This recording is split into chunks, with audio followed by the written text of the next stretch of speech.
Welcome to the deep dive. This is where we take your sources, all that information, and really distill it down to the insights you need. Yeah, getting to the core of it. Exactly. And today we're diving into something pretty profound, the concepts of subject versus object in human relationships. And we're drawing heavily here from psychotherapist Juha Klaavu's work. His clinical observations offer, well, a really powerful lens on how we relate, especially in those early years. So we'll be looking at his ideas on relational trauma and this key distinction he makes. That's right. Subject versus object, how we encounter people. Okay, so our goal today is basically to unpack what these terms actually mean, what the implications are for us, for our relationships. And why really getting a handle on these dynamics matters for you, the listener. Right. So let's jump in. These terms, subject and object, they might sound a little, academic at first. They can, yeah. But as we get into it, I think you'll see just how fundamental they are to our experiences. It really shapes things. So let's start with the basics. What does Klaavu mean when he says someone is treated as a subject? Okay, so being treated as a subject means you're truly seen, you're heard, and importantly, you're contained. Contained. What does that involve? It means your feelings, your experiences, they're acknowledged, understood, and sort of held securely by the other person, without judgment, without them getting overwhelmed. Okay, so it's about recognition. Recognition as a separate being, someone with their own unique feelings, needs, desires.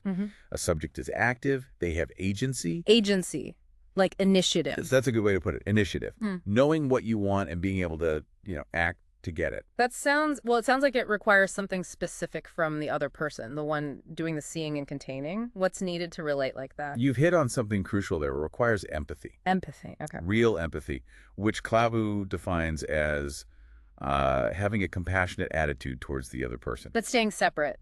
Exactly. You stay psychologically separate, but you don't disconnect your own feelings from theirs. It's about being able to reflect their feelings back, to mirror them, to offer psychological support. And he sees this capacity for empathy as pretty fundamental. Oh, yeah. Essential for psychological maturity. He even suggests it's part of what distinguishes humans. Got it. So that's the subject, rooted in empathy. Now, flip side, what about being treated as an object? So conversely, being treated as an object means you're seen primarily as functional. Functional meaning? Meaning you exist mainly to satisfy someone else's needs or desires.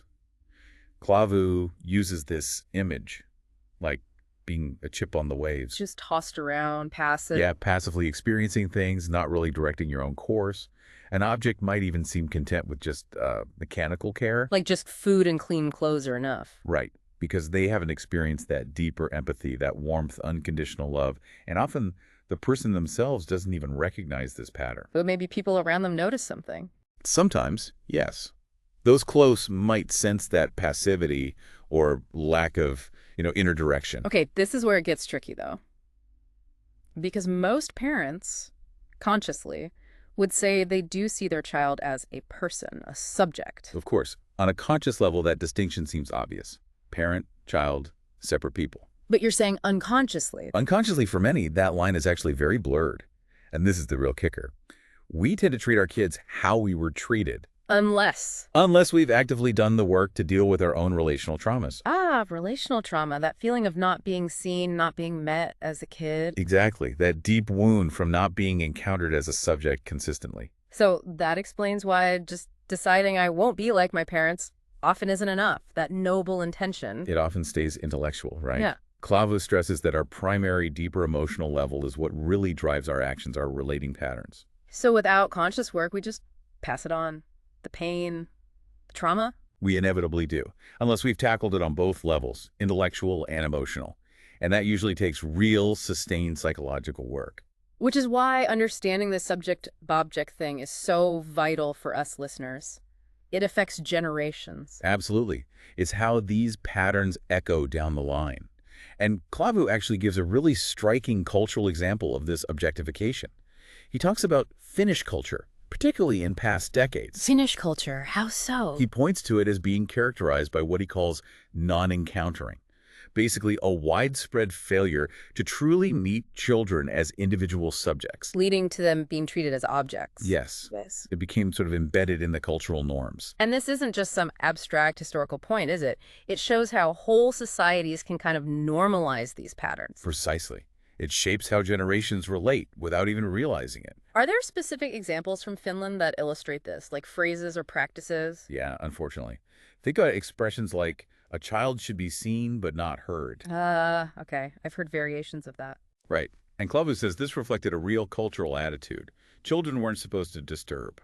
Meaning they couldn't just exist or act in ways that maybe inconvenienced adults. Exactly. Their existence was conditional on not bothering the grown-ups. That really sounds like a sense of ownership, like children weren't separate beings. It was very much a possessive approach, according to Klaavu. He describes the thinking as, these are my children, my property, my objects. Wow. They can act only as I allow. If what they do disturbs me or doesn't fit my patterns, then they're acting wrongly. And this wasn't just about, say, physical control, right? You mentioned non-encountering. No, it went much deeper than just the physical subjugation, which thankfully gets recognized more now. There was also a profound emotional coldness, psychological objectification. And people didn't see it. Often not. Klaavu says parents and children were often very blind to emotional coldness and intolerance. There was this widespread, really damaging idea. The food and clean clothes idea? Exactly. If a child had those basics, they supposedly had a good or normal childhood, which totally misses the emotional piece. It implies the child was just an object needing mechanical upkeep. Precisely.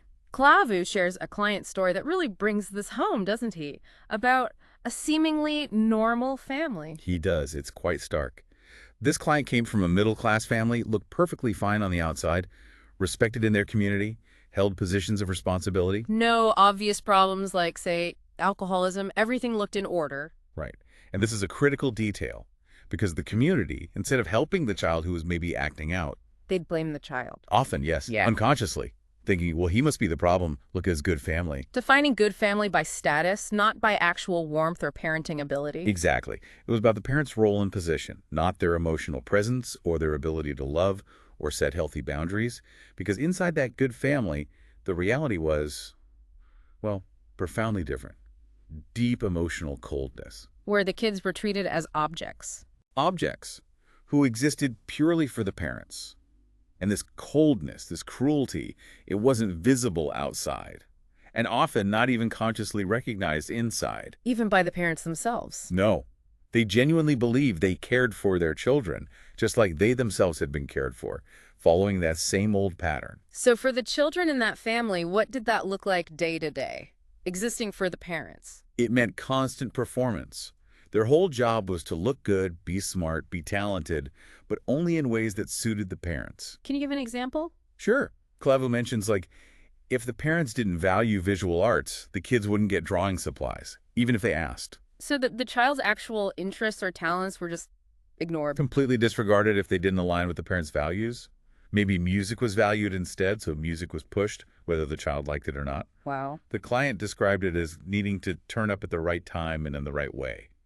And right was always defined by the parents. And the parents actually felt good about this. They even prided themselves on their parenting skills because their kids fit that seen but not heard mold. They didn't show up at the wrong time. That is just heartbreaking, especially because, as you said, children often don't perceive that coldness when it's all they know. It's not like obvious abuse. Right.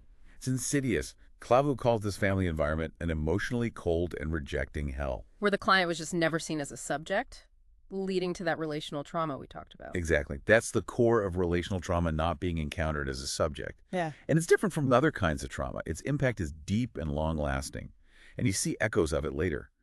For instance, when an adult looks back and defines a happy childhood only by having had clean clothes and food, That's a sign. it almost always signals unconsciously that they perceived themselves as an object back then. Yeah. Someone who just deserved the basics, the mechanical stuff, but not real empathy or warmth. Which brings us right back to that core difference. Subject versus object. Yeah.